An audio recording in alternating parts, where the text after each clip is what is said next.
kabarnya hari ini anak-anak? Luar biasa, semakin cerdas, semakin sehat. Baiklah, seperti biasa sebelum kita mulai pembelajaran hari ini anak-anak, Ibu tidak lupa mengingatkan kalian untuk selalu mengaplikasikan 3M di rumah. Apa itu 3M? Menjaga jarak, menggunakan masker, mencuci tangan dengan sabun di air yang mengalir. Baiklah, sebelum belajar seperti biasa anak-anak, Ibu tidak lupa mengingatkan kalian, kita terlebih dahulu berdoa sebelum belajar. Mari anak-anak, hari ini kita berdoa sebelum belajar. Doa sebelum belajar dimulai. Doa sebelum belajar. Bismillahirrahmanirrahim. Raditu billahi rabba wa bil islami dina wa bi muhammadin nabiyya wa rasulah. Rabbi zidni ilman warzuqni fahman. Silakan anak-anakku perhatikan video penjelasan berikut ya. Teman-teman, dalam kehidupan sehari-hari kita tidak lepas dari yang namanya kegiatan ekonomi. Namun, tahukah kalian apa yang dimaksud dengan kegiatan ekonomi?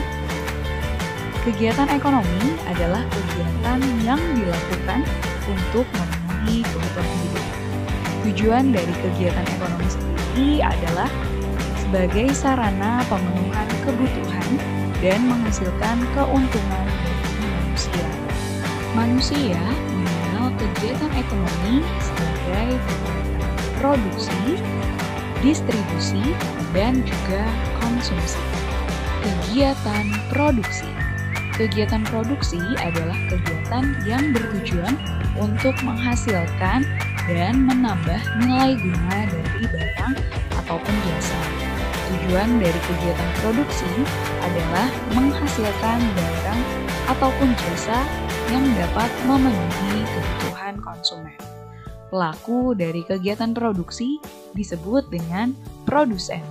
Teman-teman, salah satu contoh proses produksi adalah penjahit yang menjahit kain untuk dijadikan pakaian siap pakai. Kain ini termasuk ke dalam barang setengah jadi, karena kain terbuat dari benang yang berbahan baku kapas. Kegiatan distribusi. Distribusi adalah kegiatan menyalurkan barang dari pihak produsen kepada konsumen. Tujuannya adalah supaya barang atau jasa yang disalurkan dapat tersebar luas ke konsumen yang membutuhkan. Pelaku dalam kegiatan distribusi disebut sebagai distributor.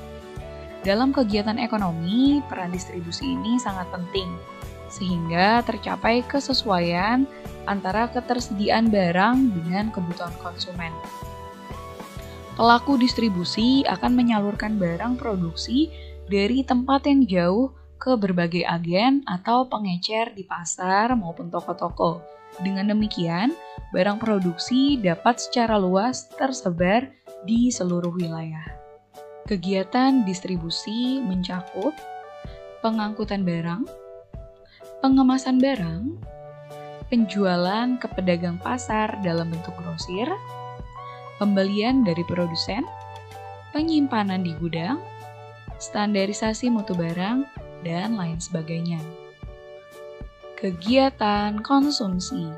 Konsumsi adalah kegiatan menghabiskan atau mengurangi nilai guna barang untuk memenuhi kebutuhan. Tujuan dari kegiatan konsumsi adalah memenuhi kebutuhan umat manusia. Pelaku dari kegiatan konsumsi adalah konsumen. Contoh dari kegiatan konsumsi adalah penggunaan listrik sebagai sumber daya untuk menerangi rumah di malam hari, lalu pemenuhan kebutuhan makanan dan juga pakaian, dan lain sebagainya. Teman-teman, tadi kita sudah mempelajari alur dari kegiatan ekonomi.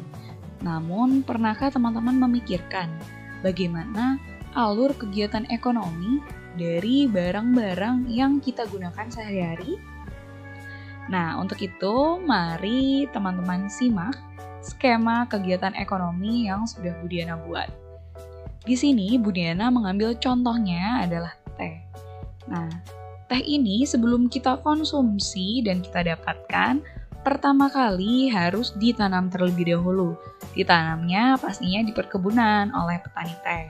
Nah, dari teh yang sudah ditanam oleh petani tersebut, kemudian akan dipanen untuk selanjutnya dibawa ke pabrik pengolahan teh. Nah, di pabrik pengolahan teh ini, teh akan diolah menjadi berbagai jenis. Misalnya, ada minuman teh siap saji dan ada juga teh yang harus diseduh dulu baru akhirnya bisa dikonsumsi. Lalu, setelah proses produksinya selesai, teh-teh tersebut akan didistribusikan. Nah, setelah didistribusikan, teh tersebut akan dijual di swalayan ataupun pasar-pasar tradisional. Nah, setelah dijual di pasar-pasar tradisional, teh tersebut bisa kita beli untuk kemudian dikonsumsi. Pada setiap kegiatan ekonomi dari skema tersebut, ternyata melibatkan beberapa pekerjaan. Di antaranya adalah sebagai berikut. Yang pertama, pada kegiatan produksi yang terdapat di gambar 1 dan juga 2. Jenis pekerjaan yang termasuk dalam kegiatan produksi adalah petani teh dan juga buruh pabrik. Petani teh ini adalah pihak yang berperan sebagai pemanen teh, yang nantinya akan dibawa atau disalurkan ke pabrik teh. Nah, saat tiba di pabrik teh, buruh pabrik akan memproduksi teh yang kemudian akan dijadikan teh instan yang siap minum ataupun teh yang harus diseduh terlebih dahulu. Lalu yang kedua adalah kegiatan ekonomi distribusi yang terdapat dalam gambar 3 dan juga 4.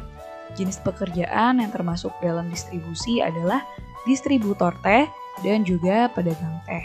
Distributor ini berperan sebagai pihak yang mendistribusikan atau menyalurkan teh ke berbagai wilayah.